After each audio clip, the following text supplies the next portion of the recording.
We were there at midnight one night in Ferguson, a few days after the killing of Mike Brown.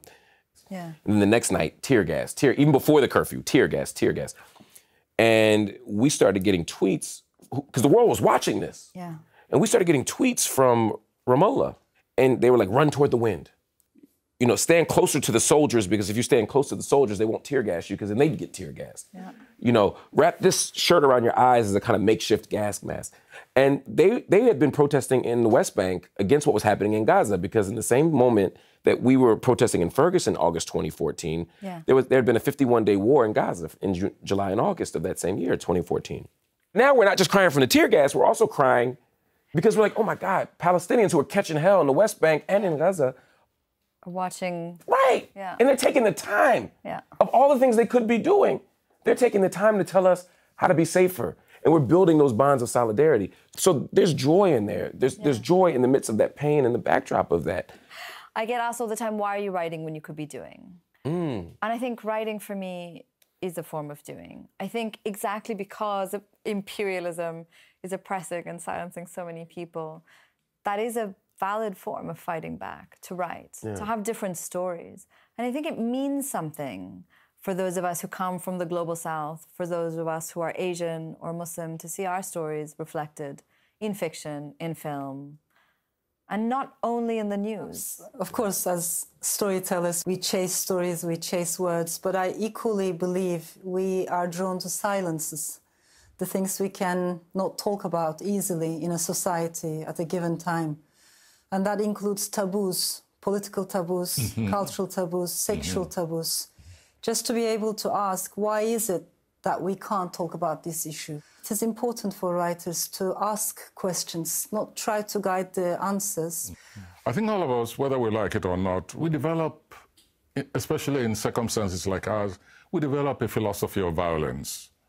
It's always a very personal one. It's inner conviction, inner restlessness, the desire to be at peace with yourself. You cannot sit down and say you're writing a poem when next door somebody is being raped or violated in some way. You put down that pen. You can write about it afterwards, but you know you're compelled to take action at that point, or you cease to be a human being. For the immigrant, there is no government that you are a priority to. Absolutely. You know, you're not in the homeland. Yeah. And over here, you have a government that is, you know, for the majority, that is reacting to your presence, but is not versed in who you are, has no record of your achievement, of your family. So you really need to take some initiative in protecting and honouring your story. Yeah, as you said, immigrant communities are not particularly anybody's priority, but there is the language of diversity and inclusivity whereby we're allowed a place at the table. So a handful of us are allowed to teach at elite universities or be part of elite institutions. In the village where I grew up, many people were voting for the far right. So I not only I tried to understand it, but I experienced it like through my flesh, like physically. My father was voting for the far right. My mother, like my family in general, was voting for the far right. And the thing they would say was always the left doesn't care about us, you know, anymore. They don't talk about us, and they would say the far right are the only ones who talk about us, you know. They are the only one to address our lives, our bodies, what we are going through. So certainly, like, one of the reasons why the far right is so powerful today is the fact that most of the so-called left, the socialist parties all around Europe, like Parti Socialiste, SPD in Germany, Labour in England, they basically stopped talking about poor people, about work, about pain, about suffering, about class, and so they renewed the language and erased these people. So many working class people felt that they didn't have a space anymore in the left where they could speak. And so they slowly went to the far right. Again, I think it comes out of security, isn't it? You know, if you're secure, you can be generous. If you're not threatened yourself, you can welcome people who need help, you know, whether they're seeking asylum or for whatever reason, or there's issues within people in your community. If you feel good about yourself, then you can be generous. If you feel frightened, if you feel in danger, if you feel hopeless, if you feel cynical, then you push people away.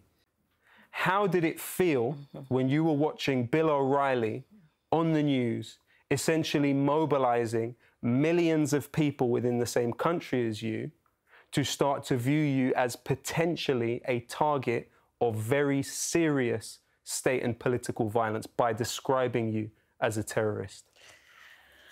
Like a lot. It felt like a lot. I think as someone who's studied the civil rights movement inside the United States, who's studied the history and the evolution of struggles both in the US and outside the US, I had heard and learned about state repression, learned about how the media is used against Black Power movements, how COINTELPRO, the counterintelligence agency, developed an entire operation to try to take down the Black Power movement. I didn't know I was going to be living through it.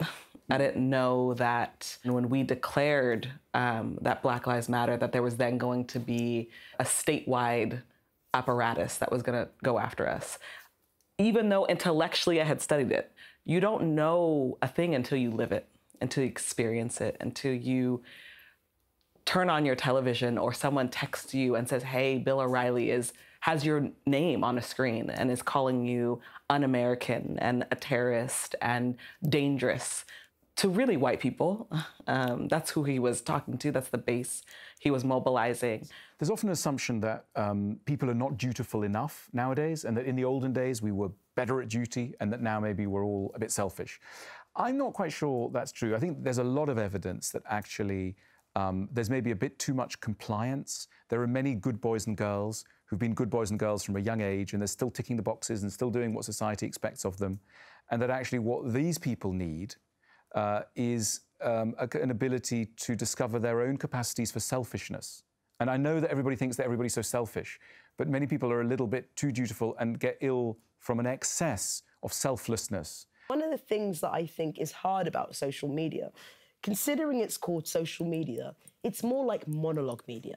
You know, you kind of just pour, you know, like from your stream of consciousness, but you're not really allowed to be that social with people. You know, my DMs are open because I think it's probably a lot better to have conversations in private than in front of an audience. Because when you're doing it in front of an audience, you don't want to be seen to be silly, you don't want to get things wrong, and it can make people more defensive. So I think if we talk in our inboxes, we can just forget about all of that.